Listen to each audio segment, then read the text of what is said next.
गांडे के पूर्व विधायक सरफराज अहमद को आखिरकार अपने राजनीतिक त्याग का इनाम मिल गया। राज्यसभा चुनाव के लिए इंडिया गठबंधन ने डॉक्टर सरफराज अहमद को प्रत्याशी बनाया है। ये फैसला कल देर रात लिया गया, जो कि बड़ी राजनीतिक रणनीति का हिस्सा था। वहीं भाजपा ने प्रदेश महामंत्री डॉक्टर प्रदीप वर्मा के नाम पर बीते दिनों मुहर लगा दिया। दोनों प्रत्याशियों ने आज नामांकन दाखिल भी कर दिया। इस बीच डॉक्टर सरफराज अहमद की बात करें तो इस चुनाव के लिए उनके नाम की चर्चा पहले से ही थी।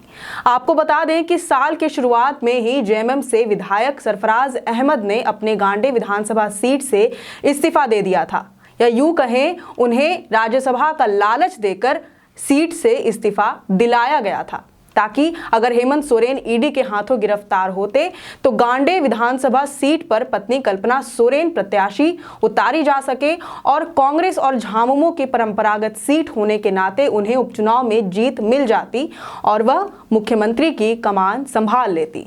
हालांकि हेमंत सोरेन की गिरफ्तारी तो हुई, लेकिन कल्पना सोरेन के नाम पर सहमति नहीं बन सकी और आखिरकार चंपई सोरेन मुख्यमंत्री बने।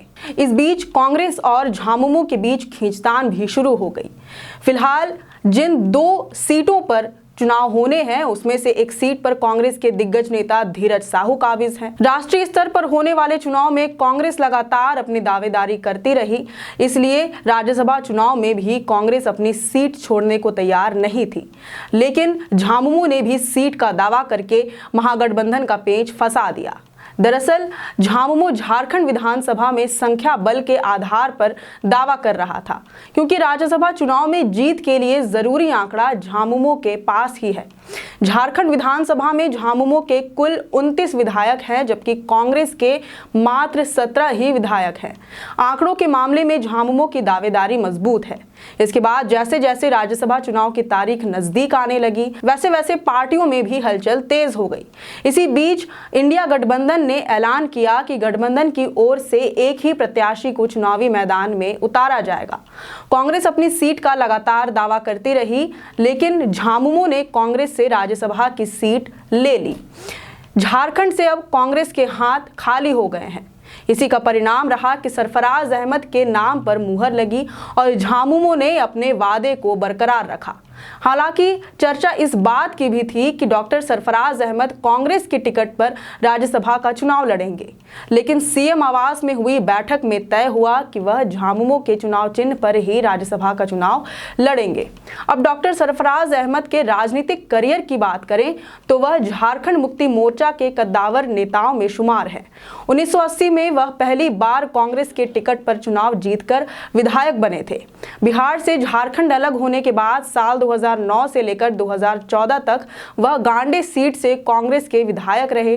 साल 2019 में वह जेएमएम में शामिल हुए थे और गांडे से ही पार्टी के टिकट पर चुनाव लड़कर विधायक बने थे। इसके साथ ही वह साल 1984 से लेकर 89 तक लोकसभा सांसद भी रह चुके हैं। बहरहाल इन 2 सीटों पर अगर 2 उम्मीदवार होते हैं तो वे निर्विरोध विजयी घोषित कर दिए जाएंगे, लेकिन अगर प्रत्याशियों की संख्या 2 से ज्यादा हुई तो 21 मार्च को मतदान होगा। आपको बता दें कि इस चुनाव के लिए कारोबारी हरिहर महापात्रा ने भी पर्चा खरीदा है।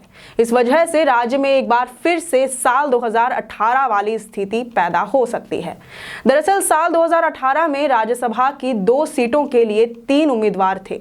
भाजपा से समीर उरांव के साथ साथ प्रदीप सुनथालिया को भी उम्मीदवार बनाया गया था, जबकि कांग्रेस के केवल धीरज साहू थे। तब विधानसभा में 80 विधायक थे। इनमें से 78 विधायकों ने अपने वोटों का इस्तेमाल किया। जीत के लिए 26 वोटों का होना आवश्यक था। समीर उरांव को 26 से ज्यादा वोट मिले, जिससे उनकी जीत हो गई। वहीं दूसरी तरफ कांग्रेस के धीरज साहू को भी 26 वोट मिले और वह भी चुनाव जीत गए। वहीं अगर भाजपा और झामुमो के दोनों प्रत्याशी इसमें जीत हासिल कर लेते हैं तो झारखंड में राज्यसभा की 6 सीटों पर 3-3 में दोनों के सांसद हो जाएंगे। हालांकि ये तो आने वाले दिनों में ही पता चलेगा कि झारखंड की 2 राज्यसभा सीटों पर किसका कब्जा होगा। तब तक के लिए आप बने रहें हमारे लोकतंत्र 19 के साथ। अगर आपको ये वीडियो पसंद आया हो तो इसे जरूर से लाइक और शेयर करें। हमारे चैनल लोकतंत्र 19 को फेसबुक पर फॉलो और यूट्यूब पर सब्सक्राइब करना ना भूलें। फिलहाल लेते हैं अलविदा। जोहार।